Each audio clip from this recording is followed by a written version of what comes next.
हा व्हिडिओ तुम्ही पाहत आहात तो एक AI आधारित ॲनिमेटेड रिॲक्शन आहे, पण ही कथा आहे पूर्णतः खरी आणि धक्कादायक। चेक बाउन्सचा वाद, कोर्ट केस, फोनवरील धमक्या आणि शेवटी जीवघेणा हल्ला। ही घटना आहे पुणे जिल्ह्यातील जुन्नर तालुक्यातील सावरगाव परिसरातील।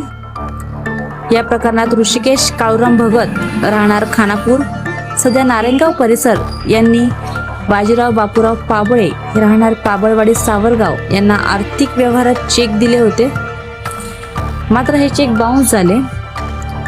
चेक बाउन्स झाल्यानंतर बाजीराव पाबळे यांनी कायदेशीर कारवाई करत ऋषिकेश भगत यांच्या विरोधात कोर्टात केस दाखल केली। इथूनच दोघांमध्ये वाद तीव्र होऊ लागला। केस दाखल झाल्यानंतर आरोपी ऋषिकेश भगत याने तक्रारदाराला फोन करून वारंवार धमकी देण्यास सुरुवात केली। तू माझ्या विरोधात केस का केली असे म्हणत तो दबाव टाकत होता। या दोन कॉलमुळे दोघांमधील वाद वैयक्तिक वैरात बदलला।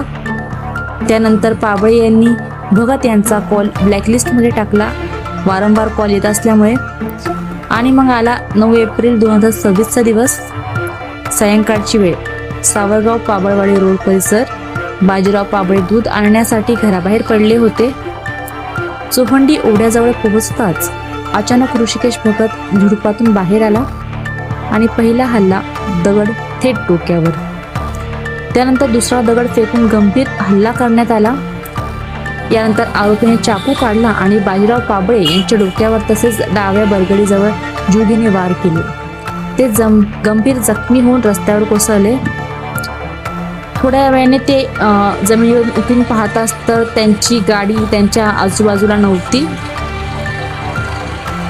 त्यानंतर या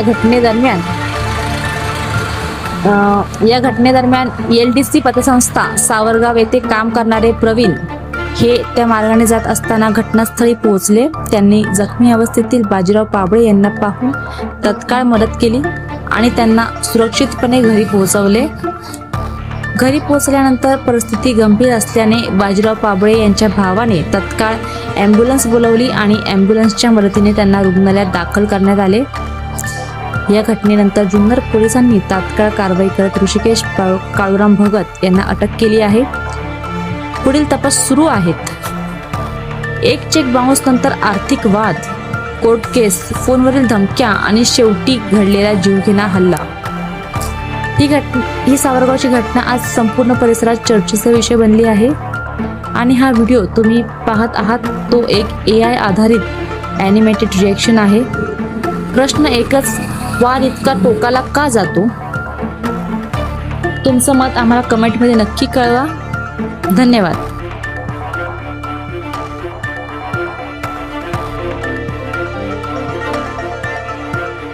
नवनवीन आणि ताज्या घडामोडींसाठी आज 24 तास सबस्क्राईब करा।